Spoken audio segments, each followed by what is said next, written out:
Улсын их хурлын хүний эрхийн дэд хороо даваа гарагт хуралдлаа. Хуралдаанаар энэ онд хийх хяналт шалгалт болон сонсгол зохион байгуулах зэрэг үйл ажиллагааны төлөвлөгөөнийхөө төслийг хэлэлцэж баталсан юм. Үүнээс гадна эрүү шүүлт тулгах гэмтэргийн хохирогчийг хамгаалах харилцаатай холбоотой хууль тогтоомжийн төсөл боловсруулах ажлын хэсгийн мэдээллийг хууль зүйн байнгын ороогоор хэлэлцгээр шийдвэрлэлээ. Мөн энэ өдөр инновац цахим болгохын хөгжлийн дэд хорооны ээлжид хуралдаан 71.4% эрсдэлтэйгээр эхэлсэн. Энэ удаагийн хуралдаанаар мэдээлэл технологийн үндэсний парк, төрийн өмчт аж ахуйн тооцоод үйлдвэрийн газартай холбоотой цаг үеийн асуудлаар мэдээлэл сонссон юм. Мэдээлэл технологийн үндэсний парк нь өөрийн өртгөөсөө доогуур маш олон жилээр нь хувийн хвшилт түрээсэлж үйл ажиллагаа явуулчаад эцэст нь өөрөө хохирогч болоод төр өөрөө өртөө болоод үйл ажиллагаа явуулж чадахгүй болсон байдал төрсэн байгаа байхгүй. Тэгэхээр үүн дээр бол их хурл өөрөнд тавьсан гаргасан хууль тогтоомжийн өрөөнд хяналт тавих чиглэлээр мэдээллийг сонсож байнгын орооны гишүүд маань ажиллаж байна. Улсын их хурлын гишүүн Төсвийн байнгын орооны дарга Наранбаатар нэгдсэн үндэсний байгууллагын хөдөө аж ахуйг хөгжүүлэх олон улсын сангийн төлөөлөгчтэй уулзаж хамтын ажиллагааны талаараа санал солилцсон. Хөдөө аж ахуйн салбарт хэрэгжүүлсэн хамтарсан төсөл хөтөлбөрүүдийн үр дүнг хэлэлцэж, цаашдаа малчин өрхийн орлогыг нэмэгдүүлж, нэмүү өртгийн сүлжээг илүү өргөжүүлэхэд анхаарч ажиллахаа талууд илэрхийллээ. Монгол Улсын их хурлын дарга бямб цогтод төрийн нууцын тухай хуулийн төслийг Улсын их хурлын гишүүн цогт гэрэл нарын гишүүдээс санаачлан өргөн мэдүүллээ. Хуулийн төсөл батлагдсанаар албаны нууцд авсан бүх мэдээлэл ил болж төрийн нууцад хамаарах мэдээллийн нэгдсэн жагсаалтыг Улсын их хурл баталдаг болох юм. Энэ төрийн нууц нэрээр албаны нууц нэрээр асар олон баримт хүчийг нуунд далдалдаг, шууд худалдаа авалтууд хийдэг, энийг нууцладаг.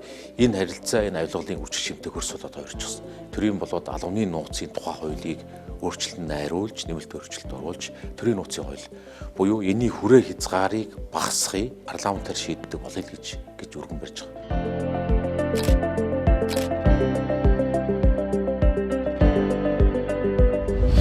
Хууль зүйн байнгын орооны хуралдаанаар хоёр асуудал хэлэлцэж шийдвэрлсэн. Монгол Улсын дээд шүүхэд шүүхийн бус чиг үүрэг олгосон тухай маргааныг шийдвэрлсэн.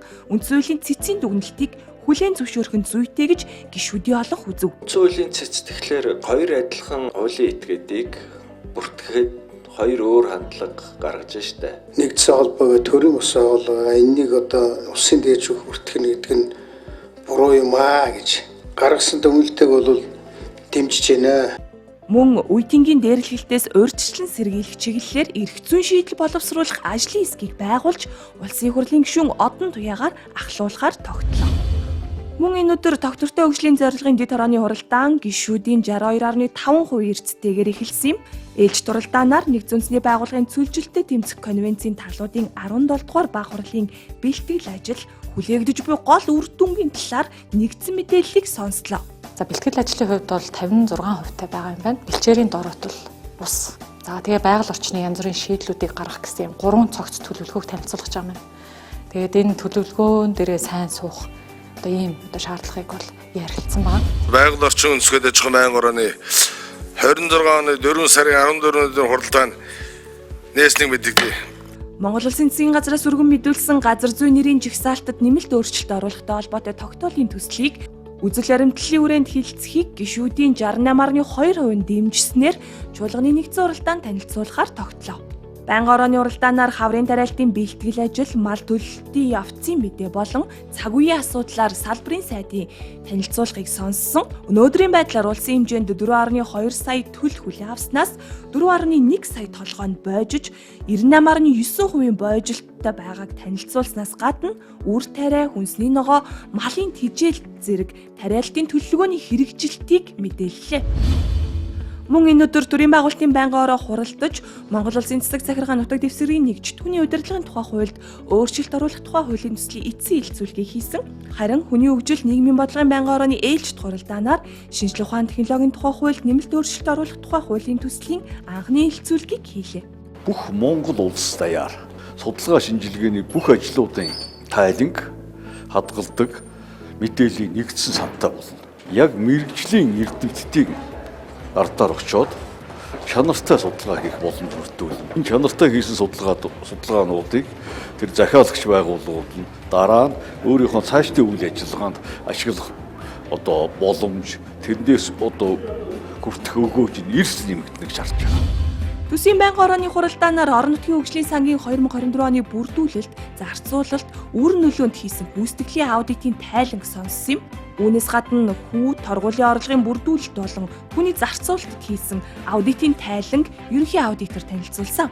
Хуралдааны төгсгөлд улсын хурлын гишүүн Алтан Шагаан нарын 21 гишүүнээс өргөн мэдүүлсэн гадаад зээлгийн ашиглалт үр ашгийг нэмэгдүүлэх тухай хуулийн төслийн эцсийн хэлэлцүүлгийг явуулав. Эдийн засгийн байнгын орооны хуралдаанаар үндсэн хуулийн цэцгийн 2026 оны 2 дугаар дүгнэлтийг хүлээн зөвшөөрч санхүүгийн хоршооны тухай хуулийн төслийг хилцүүлэгт бэлтгэх ажлын хэсгийг Сорон Цанболд гишүүнээр ахлуулан байгууллаа. Байнгын орооны тогтоол батлагдлаа. Ажлын хэсэг байгуулах тухай байнгын орооны тогтоолын төслийн хилцүүлэг дуслаа. Байнгын орооны гишүүд улсын хурлаас баталсан шийдвэрийн биелэлтийн тайланг сонсож өөрсдийн байр сууриа илэрхийлцгээв. Улсын хурлын дарга Бямб цогт Монгол улсаа төлөөлөн гадаад улсад суух элчин сайд нарыг хүлээн авч уулзсан. Уламжлалт найрсаг харилцааг эдийн засгийн агуулгаар баяжуулахад анхаарах ёстойг тодотгоод худалдаа хөрөнгө оруулалт, эрчим хүч боловсрол, аялал жуулчлал болон иргэд хоорондын харилцааг хөгжүүлэх талаар уулзалтын үеэр санал солилцлоо. Энэ нутагт Монгол хүний эрх зөрчигдөхгүй байх талаас илүү онцгой анхаарах ёстой. Монгол улсын иргэдийн эрх ашиг, амь нас, эрүүл мэнд, эд хөрөнгө, хууль ёсны ашиг сонирхол, бизнесийн үйл ажиллагааг ямагт дэмжиж хамгаалж ажиллах ёстой. Монгол улстай анхаарах нэг гол хүчин зүйл бол худалдаа эдийн засгийн байдал бол үнэхээр чамлалттай байгаа. Арьс сэрний үйлдвэрлэл, нас ноолорын үйлдвэрлэлүүдийн технологид одоо нэмэгдэх шингээх энэ чиглэл дээр бас илүүдэлгүй анхаарч ажиллая гэсэн бодолтой байгаа. Аюулгүй байдал гадаад бодлогын байнгын ороо болон төсвийн байнгын орооны хамтарсан уралдаанаар хоёр асуудлыг хилцэн шийдвэрлэлээ. Монгол улс, олон улсын сэргээн босголт хөгжлийн банк хоорондын эрчим хүч дөрөв төслийн зээлийн хэлтсээрийн төслийг зөвшөлдсөхийг гишүүдийн олонх дэмжсэн. Төслийн хүрээнд цахилгаан дамжуулах агаарын шугам болон хэд хэдэн дэд станцын бүтээн байгуулалтын ажлууд багтсан бөгөөд үр дүнд нь эрчим хүчний найдвартай хангамж нэмэгдэх юм байна. Улсын хурлын чуулганы пүрэв гарагийн нэгдсэн уралдаан 66.7% эрсдэлтэйгээр эхэлж нийт 4 асуудал хилцэхээр танилцууллаа. Монгол улсын хурлын тухай хуульд нэмэлт өөрчлөлт оруулах тухай хуулийн төслийг үзэл баримтлалын хүрээнд хилцэхийг улсын хурлын 101 гишүүний 57 буюу 56.4% саналаар дэмжив. За 3 дугаар асуудал тогтоолын хавсралтад нэмэлт өөрчлөлт оруулах тухай улсын хурлын тогтоолын төсөл. Зүгээр нэг уул усны нэрийг батлаад эсвэл нэг одоо жигсаалтаар улсын хурлын тогтоол батлаад явж байгаа энэ асуудал юусоо биш. Энэ цаанаа Монгол орны нэлийн дархан байдал цаа мөн баталгаа үндэсний аюулгүй байдлын шууд холбогдно. Хэрвээ бид нар уул усны нэрээ зөв болох тухай анхаарч байгаа бол хаягаа хүртээмжгүй гадаад хэлээр хэлсэн хаагур орхон тодорхойгүй ийм байшин барьсан аж ахуйн нэгж байгууллагуудад бид нар ямар хуулийн хариуцлага хүлээх юм? Газар усны нэр өөрчлөлөөгөөд эрүүг хариуцлага хүлээдэг юм байж энэ Улаанбаатар хотын гудамж талбай байшин барилгын 3 хаягтай байдаг гадаад дотоодоор нэрлэлсэн байдаг. Энэ дээр одоо бас ямар хуу цааш зохицуулт хийх юм бэ? Өөрийнх нь сая хөндөж байгаа асуудлуудаар бичгээр одоо мэдээлэл өгөө засгийн газраас. Бичгээр. Улсын хурлын дарга Бямб цогт улсын хурлын тамгын газрын ажилтнууд албаа агчтай уулзлаа. Парламент цаашид ямар бодлого зорилт дэвшүүлж хэрхэн ажиллах талаараа мэдээлэл өгөхийн зэрэгцээ Монгол улсын хууль тогтоох дэд байгууллагын үйл ажиллагааг шин шатанд гаргах талаар ажил хэрэгч шинэлэг санал санаачлалуудыг нээлттэй хүлээн авч хамтран ажиллахад бэлэн гэдгээ энэ үеэр илэрхийлсэн юм. 126 гишүүнээс 71 гишүүн хүрэлцээрч 56.3% эрсдэлтэй байна.